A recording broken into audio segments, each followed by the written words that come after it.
ઉપલેટામાં કપોપરા પરિવાર દ્વારા શ્રીમદ ભાગવત સપ્તાહ જ્ઞાનયજ્ઞનું આયોજન કરવામાં આવ્યું. ઉપલેટામાં આયોજિત શ્રીમદ ભાગવત સપ્તાહ જ્ઞાનયજ્ઞનું આયોજન કરાયું હતું.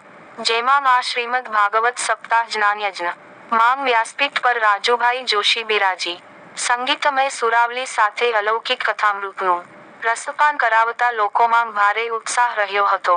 શ્રીમદ ભાગવત સપ્તાહમાં 7 દિવસ અલગ અલગ કાર્યક્રમો રાખવામાં આવ્યા હતા. જેમાં વૃક્ષમની કૃષ્ણ વિવાહ સાથે કાંદોપી તેમજ રોજ રાત્રે વિવિધ કાર્યક્રમો યોજવામાં આવે તેવું આયોજન કરાયું હતું. આ ભાગવત સપ્તાહ એક ગરીબ પરિવાર દ્વારા ખેતીમાં ભાગીદારીથી વાવણી કરી બચત કરેલ પૈસામાંથી કરવામાં આવી હતી અને અન્ય કોઈ પાસે ફાળો લીધા વગર એક પરિવારે સમગ્ર કાર્યક્રમ ખૂબ જ સારી રીતે કર્યો હતો. સાર્વજનિક શ્રીમદ ભાગવત સપ્તાહમાં ધર્મપ્રેમી જનતાને કથાનું રસપાન તેમજ મહાપ્રસાદનું પણ આયોજન કરવામાં આવેલ હતું. રિપોર્ટર અરશીભાઈ આહિર, ઉપલેટા.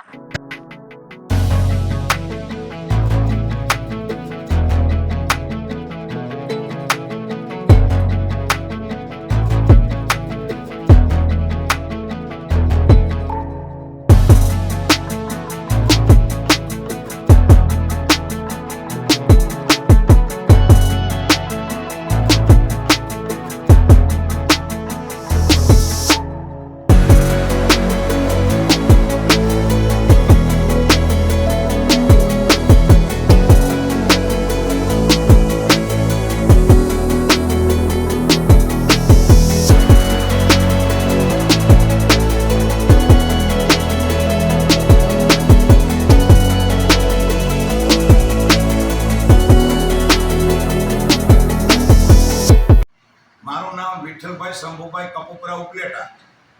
જે તે આ ભગીરથ કાર્ય કર્યું છે એ અર્જુનભાઈ સૌજીભાઈ કપોપરા અને એના દીકરા 3 વગર મૂડીએ એટલે કે ખેતીની જમીન ભાડે રાખી અને 5 પૈસા બચાવી અને આવડું મોટું કાર્ય કર્યું છે. લાખો કરોડો દેતા આ કાર્ય થાય નહીં એવું એને કાર્ય કર્યું છે. અત્યારે હાલમાં જે અમે 15 પોસ્ટરો છપાવ્યા એમાં એનું નામ 3 બાળકો અને પિતાનું નામ ક્યાંય લખ્યું નથી.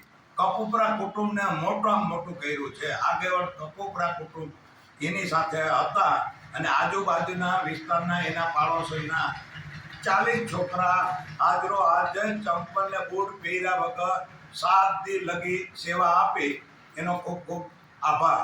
બીજા નંબરમાં કે એની પાસે એક દિવસ સુદામાની ઘોડે ઘરમાં દાણો ખાવા નહોતો ત્યારે એના બેને 1.5 કટો ઘઉં મોકલાવ્યા. પછી અર્જુનભાઈએ ખેતરને એના બાળકોને લઈ ખેતરમાં ઓહલો ઘઉંનો કરી અને 1.5 ખાંડી ઘઉં ધોકાવી અને અર્જુનભાઈના ઘરેથી મારી ભાભીએ ધોકાવીને 1.5 ખાંડી ઘઉં ઘરમાં રાખ્યા. તે છતાંય જે ઓલી 1.5 કટો ધોરાજીથી આવ્યો હતો ને એના બેનનો એને પરત દઈ આવ્યા.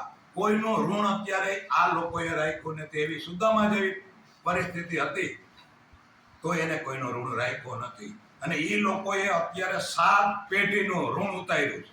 જે અત્યારે આપણે બધા આ માથે પાપના પોટલા લઈને ફરી છે એ પોટલા આપણે દેખાતા નથી દેખાતા. એનું કારણ છે કે આપણે અહમ છે એટલા માટે એ લોકોએ 7 પેઢીને તારી છે અને કરોડો રૂપિયા દેતા આવું ભગીરથ કાર્ય કોઈથી થાય નહીં.